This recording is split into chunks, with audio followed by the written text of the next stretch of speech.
أعوذ بجيل من البلاء الرجيم. Alors maintenant, écoute-moi. On a dans le Coran, des versets qui disent que l'homme a autorité sur la femme. Et que l'homme, s'il craint que sa femme lui désobéisse, qu'il la frappe. Ça, c'est une parole dans le Coran. On a dans l'islam sunnite des paroles qui disent que l'homme peut épouser des petites filles. C'est dans l'islam sunnite. On a des paroles qui disent que celui qui possède des esclaves n'a pas commis un péché. Donc, il n'est pas un criminel. Ça, c'est dans l'islam. Je sais pas, on a des paroles, par exemple, encore plus simples peut-être. L'homme peut épouser 4 femmes en même temps. La femme, non. La polygamie, ouais. On a d'autres paroles qui disent que la femme doit cacher ses cheveux. C'est-à-dire, elle doit mettre le voile. Tu vois, ces paroles-là, toi et moi, j'ai pas envie d'aller sur ce terrain-là. Donc, toi et moi, on va chercher et on va appliquer le rasoir d'Occam parce qu'on a le souci de la rationalité. Je te donne 2 hypothèses. Et je te laisse décider par toi-même. Vraiment, par toi-même. Oui, oui. La première hypothèse, celui qui a prononcé ces phrases-là et ces jugements-là, donc la polygamie, cachez vos cheveux, vous pouvez épouser des petites filles, vous pouvez avoir des esclaves, frapper vos femmes, l'homme a autorité sur la femme, ces paroles-là, celui qui a prononcé ces phrases, première hypothèse, c'est un Dieu qui a tout créé.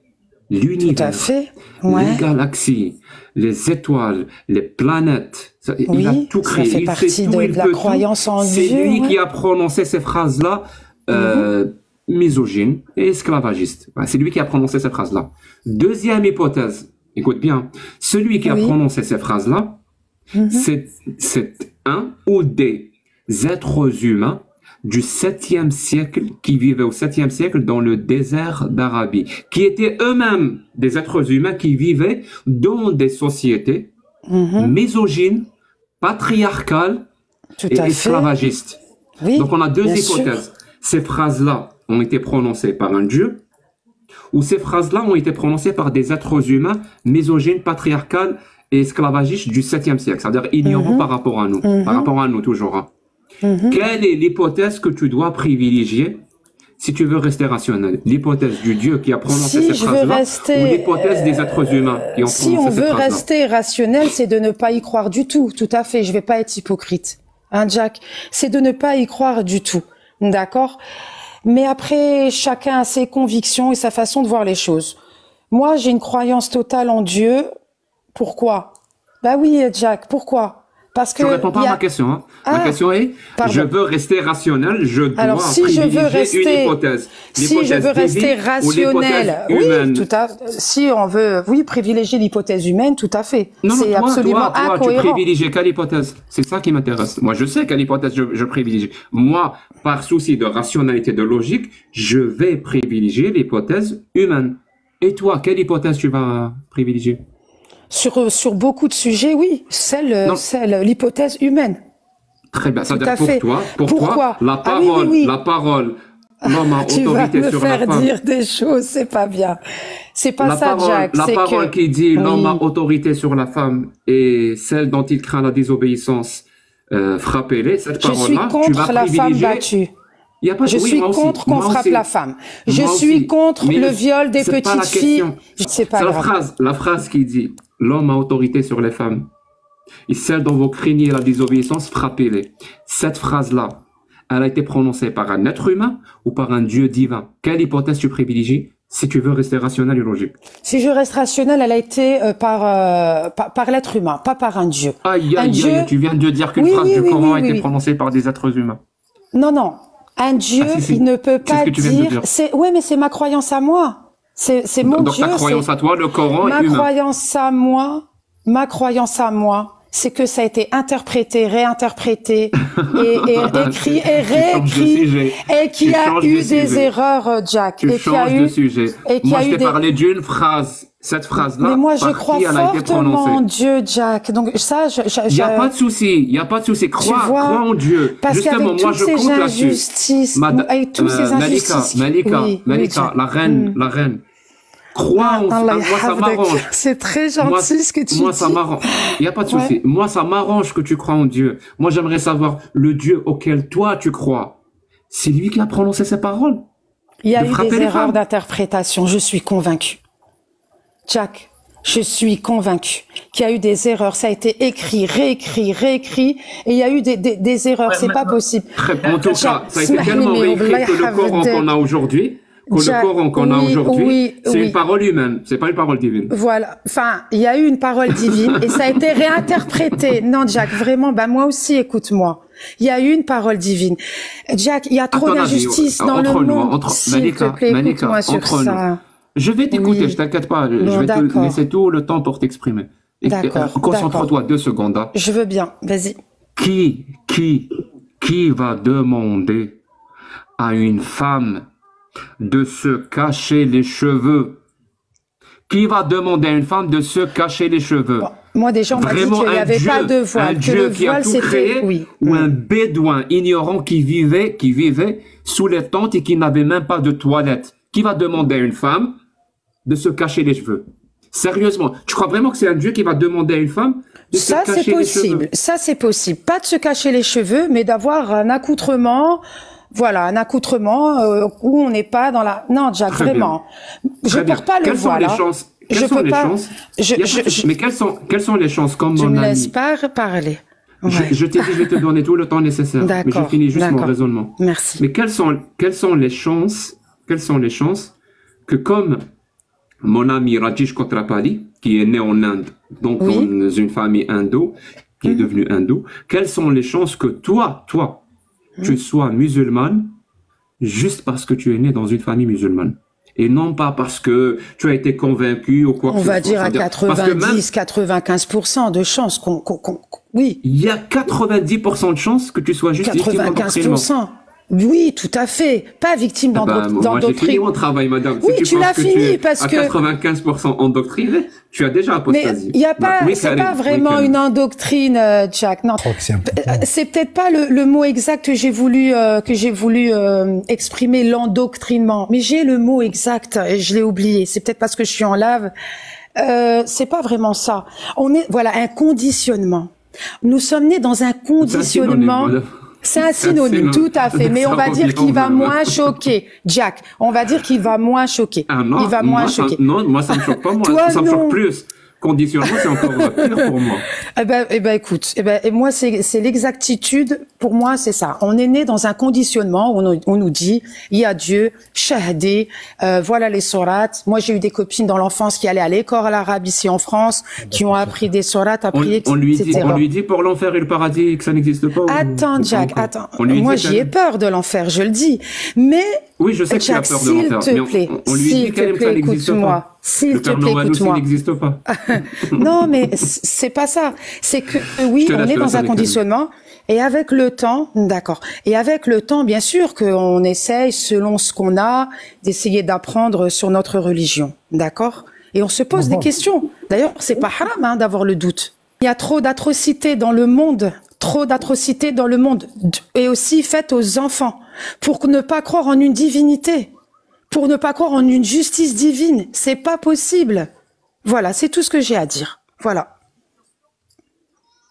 Voilà, j'ai fini. Juste une dernière chose, Jack, Miho, Miamor, enfin, tous ceux qui sont là. Qu'est-ce que vous avez à dire sur l'injustice qui se passe dans le monde? Vous imaginez s'il n'y a pas de justice divine, on va péter un plomb. En quoi on va croire? Toutes ces atrocités, ces enfants maltraités. J'adore cette question, Méro. C'est vrai. Non, mais elle est sincère. Elle vient du cœur, Oui, Jack, vraiment. j'adore cette question. Oui, j'adore cette question. Alors, écoute-moi, madame. Alors, il y a rien après le mal. Alors, écoute. Moi, je veux pas t'as parler de ma fini. vie privée, mais je suis quelqu'un à qui on a fait beaucoup de mal, sans rentrer dans les détails. Et je me dis qu'on s'accroche à ça, à une justice divine. Mais alors voilà. Merci. Je peux Voilà. répondre? Vas-y, Jack. Merci. Mhm. Alors, je vais te répondre sur plusieurs volets à cette question, parce que j'ai envie de la Merci. classer une fois pour toutes. D'accord. Je suis désolé, je vais être C'est pas intraitable. grave. Merci. Pour la question justice divine ou je ne sais pas quoi, madame, s'il y a des injustices dans le monde, la croyance qu'il y a une justice divine et que Dieu s'occupe de rendre justice après la mort, cette croyance-là, c'est elle qui peut amener l'injustice pendant qu'on est vivant. C'est quand on ne croit pas qu'il y a une justice divine, on va tout faire nous-mêmes pour instaurer et créer une société où il y a une justice, où chacun qui commet un crime doit le payer. Par contre, si on pense que, quoi qu'il arrive, Dieu va pourvoir à ce sentiment ou à cette volonté de justice, même si nous on fait rien, c'est ça qui peut amener les gens à ne rien faire justement. En arabe on dit « Nuwakkil alayh Rabbi », c'est-à-dire Dieu va s'occuper de lui. Ben non. Pourquoi c'est pas nous qui s'occupons de lui? On s'occupe de lui. Tant qu'il est là, il a commis un crime, on s'occupe de lui. C'est cette pensée-là qui amène l'injustice, et surtout c'est cette pensée-là qui amène les gens à ne pas bouger un doigt pour demander justice. Et tu sais quoi? Les tyrans, ceux qui veulent tyranniser leur population, ils adorent les religieux. Ils adorent les religions parce qu'elles obligent les religieux à ne pas bouger. Parce que le tyran, il t'écrase, il t'enlève tes droits, il te méprise. Et toi, tout ce que tu fais, Dieu va s'occuper de lui. Ben non, mon pote, si tu t'occupes pas de lui, toi, personne ne va s'occuper de lui. Ça veut dire c'est à toi de créer une société où les tyrans n'ont pas leur place. Et une société où les tyrans n'ont pas leur place, c'est une société, nous-mêmes, on est responsable. On n'a pas un papa au-dessus qui vit dans les nuages, qui s'occupe de nous. Nous, on est déjà des adultes, on construit cette société-là. Ben, forcément, elle va pas être parfaite, mais au moins, on fait quelque chose pour au fond, que les tyrans payent et qu'ils ne soient pas immunisés contre la justice. Ça, c'est le premier point. Deuxième point. Tu crois vraiment que c'est Allah qui va punir ceux qui commettent des injustices? Depuis tout à l'heure, madame, on te parle de l'islam sunnite. C'est quelqu'un qui se marie avec une petite fille. Ton prophète qui s'est marié avec une petite fille de 6 ans, dont il a consommé le mariage quand elle avait 9 ans. Est-ce qu'il va payer, lui, après sa mort? Parce que pour moi, ça, c'est une injustice. Est-ce qu'il va payer après sa mort? Quand il possédait des esclaves, quand il a vendu des esclaves. Pour moi, ça, c'est un crime. C'est une injustice envers ces esclaves-là. Est-ce que Dieu va le récompenser ou va le punir après sa mort? Tu vois, quand tu prends Dieu ou Allah comme référence de justice, ben c'est là où tu vas finir par créer non seulement des injustices sur terre, mais en plus de ça, tu vas finir par obliger des gens à ne pas se bouger le petit doigt parce qu'ils croient quoi qu'il arrive, ils auront ce qu'ils méritent après la mort. Non, mon pote, il y a rien après la mort. Il y a rien après la mort. Soit tu bouges ton petit cul pour construire une société où ceux qui commettent des crimes, où les tyrans payent, soit tu ne fais rien. Et je te donne en le mille, la religion, surtout la religion islamique, elle n'aide pas à construire cette société où ce que toi tu considères comme crime et ce que moi je considère comme crime, il n'est absolument pas puni. Je vais te dire ce qui est puni dans la société d'Allah. Celui qui mange du porc, lui il est puni. Mais c'est ça que tu appelles une injustice. Celui qui boit de l'alcool, oui, lui il est puni. C'est ça que tu appelles une injustice. Celui qui ne croit plus, lui, il est puni. C'est ça que tu appelles une injustice? C'est ça que tu appelles vraiment une injustice qu'on doit punir? Ou la femme, ou l'homme qui trompe son mari. On les met dans un trou et on les caillasse jusqu'à ce qu'ils meurent. C'est ça que tu appelles la justice? Moi, j'appelle pas ça une justice. Moi, j'appelle ça un crime encore plus abject. Même si le fait de tromper son mari, c'est inacceptable si tu veux, mais ça mérite pas la mort. Donc la prochaine fois que tu nous poses la question, s'il n'y a pas d'injustice, alors comment on fait? Parce que Allah doit exister pour qu'il y ait une justice. Là, je pense que tu commences à comprendre que si Allah existe et si on applique sa parole, c'est de là, on va finir par créer une injustice. Et je vais finir par cette phrase parce qu'elle est très importante pour moi.